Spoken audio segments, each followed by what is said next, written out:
Chapter 1. Welcome to Alaska. Where is Alaska? How big is it? Who lives there? Eskimos first lived in Alaska more than 7,000 years ago. Today, about 16% of all Alaskans are Eskimos. These people are really three groups: the Inupiaq, the Yupik, and the Alutiiq. These groups are not very different, but they speak different languages. Alaska was a part of Russia for a long time. Then in 1867, the United States bought it from Russia for $7.2 million. Many people thought this was too much money, but in the late 1840s, the Americans found gold in Alaska. Then in 1901, they found some oil there. Later in the 1950s, they found lots of oil. Alaska is a very big place. It's the biggest state, more than twice as big as Texas, the next biggest state. But not many people live there. Over 8 million people live in New York City, but only 730,000 live in all of Alaska, and about half of them live in the city of Anchorage. Alaska has many mountains and glaciers. A glacier is like a river of ice. The Matanuska Glacier is one of the most beautiful. The winters are freezing with a lot of snowstorms. In winter, it is also very dark because there is no sun in the far northern part of the state, and in other areas, it comes out for only 2 to 7 hours every day. Chapter 2. Visit Kodiak Island. There is a lot of outdoor fun on Kodiak Island. Kodiak Island is in the southern part of Alaska. It is the second largest island in the United States, but it has less than 160 kilometers of roads. There are lots of high mountains, green forests, rivers, and lakes.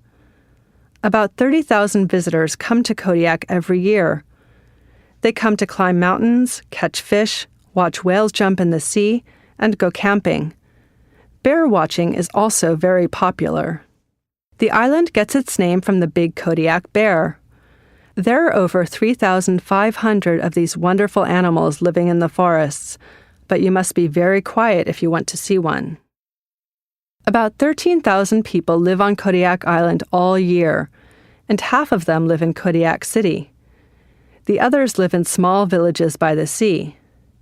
The Alutiiq people were the first to live on the island. They came 7,500 years ago, and they stayed. Today, about 17% of all the people on Kodiak Island are Alutiiqs. They speak English and Alutiiq. In 2010, only 50 people spoke the Alutiiq language. But now, schools are teaching the language because they don't want it to die. The most important businesses here are fishing and tourism. There are 7 hotels, 17 places to eat, and many shops in Kodiak City. The shops sell things made on the island. Chapter 3. Enjoy outside sports. Do you love doing sports outside? Then Alaska is the place for you. Many tourists come to Alaska to enjoy walking outside in the clean, cold air, and they come to do extreme sports that are exciting, but also dangerous. Some people come to Alaska to climb Mount McKinley in Denali National Park. This mountain is 6,194 meters high, the highest in North America. It isn't easy to climb to the top of Mount McKinley. It takes about 3 weeks. It's really cold when you get to the top, so most people stay there for only a short time. You need very warm clothes, and you must be careful. Between 1932 and 2012, 120 climbers died on the mountain. In June 2012, 4 Japanese climbers died in an avalanche. Whitewater rafting is also a popular sport. The Nenana River, also in Denali National Park, is very fast in some places. Mount Alyeska is a good place to go paragliding. Don't worry if you don't know how to paraglide. A teacher goes on the paraglider with you so you can enjoy the beautiful mountain and forest below you. Skiing is popular in Alaska. There is a lot of snow and there are many good places to ski. Eagle Crest, only 20 kilometers from the state capital, Juneau, is an excellent mountain for skiing. There are many other interesting things to do in Alaska. Some of these are less exciting than paragliding or whitewater rafting, but they are great fun. Look for gold in the rivers in the Kenai Peninsula. Fly over the glaciers in a plane or helicopter. Visit the Sea Life Center in Seward. You can see wonderful sea animals only a meter from where you are standing. Some people enjoy traveling across Alaska as well. In 2010, Andrew Skurka traveled 7,600 kilometers across Alaska and the Yukon in 176 days. That's 43 kilometers a day. Most of the time he walked. He used 6 pairs of boots. But he also went on rivers on a raft, and he skied too. He slept in a tent. When Andrew skied in Denali Park, he was very worried about avalanches and snowstorms. He didn't see any avalanches, but one night there was a really bad storm and his tent blew away. Andrew has traveled 48,000 kilometers in his life, and he doesn't want to stop. When he isn't working, he writes books about his travels. Chapter 4. The Iditarod. In the past, Alaskans needed to use dogs and sleds to travel. Now they don't. But in 1973, a dog sled race began, the Iditarod. The Iditarod is a really hard race. The dog sled teams have to travel about 1,600 kilometers from Anchorage to Nome, and the weather can be very bad, with freezing temperatures of minus 20 degrees Celsius and dangerous snowstorms. Each team has one person, called a musher, and 12 to 20 dogs. The mushers have to think about many things. When is the best time to travel, at night or in the day? What clothes are best to wear?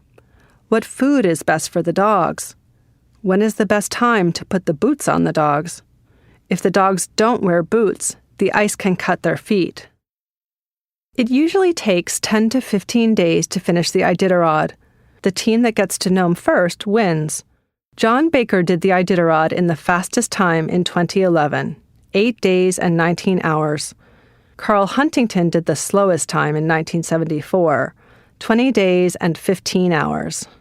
The Iditarod is very popular. It's an important part of Alaskan life. Before the race starts, there's a big party in Anchorage. Then, thousands of people watch the race. Many more people follow it for days on TV, the internet, or in newspapers. In the first Iditarod, there were 34 teams. Now, every year in March, about 55 teams do the race. Why is it so popular? Maybe because the winner gets a lot of money, about $50,000. Chapter 5. Green Tourism in Alaska. Tourists can be very good for countries, but tourists can also bring problems. Tourists spend a lot of money. They stay at hotels, eat in restaurants, and buy things in shops. This is good for Alaska and its people. But a lot of people in one place can make a lot of noise, and that can be difficult for Alaska's animals. And tourists leave trash in the forests and rivers and in the sea. Animals and fish can eat this trash and get sick. The people at the Alaskan Tourist Office want the state to stay clean. They want the animals to be safe and to live their normal lives.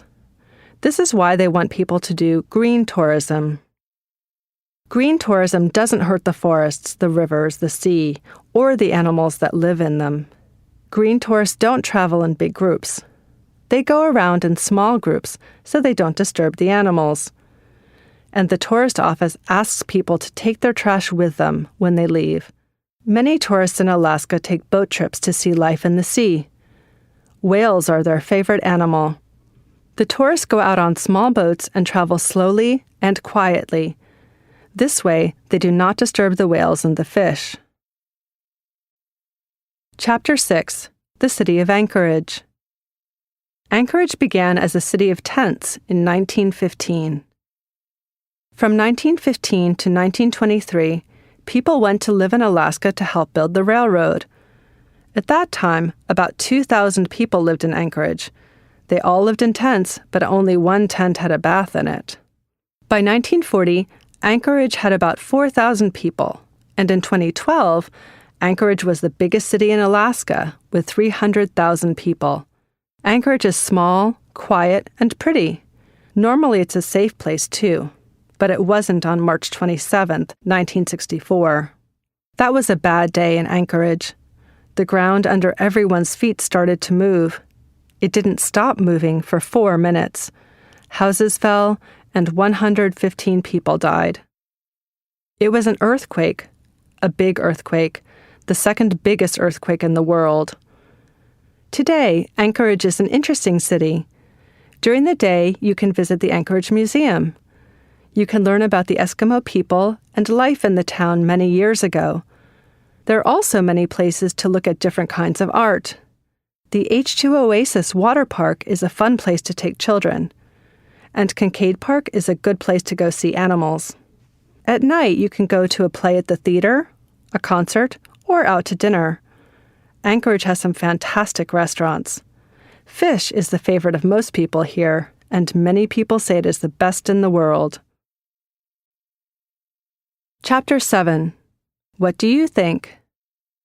You are going with your family to visit Alaska. Think about what you know about Alaska and plan your trip. Answer these questions to help you plan your Alaska vacation. Would you like to stay in a tent, a hotel, or a house with an Alaskan family? Why? What clothes do you need to take for the weather in Alaska? On Kodiak Island, would you like to go bear watching, paragliding, or mountain climbing? Which do you think is the most dangerous? Would you like to walk across Alaska, like Andrew Skurka? Do you think you can do it? What do you need to take with you? What kinds of green tourism do you want to try? Would you like to visit Anchorage? What would you like to do there? What would you like to buy to take home with you from Alaska? Some Alaskan fish? A jacket that the Eskimos wear? Some art from Kodiak Island? Have a good trip!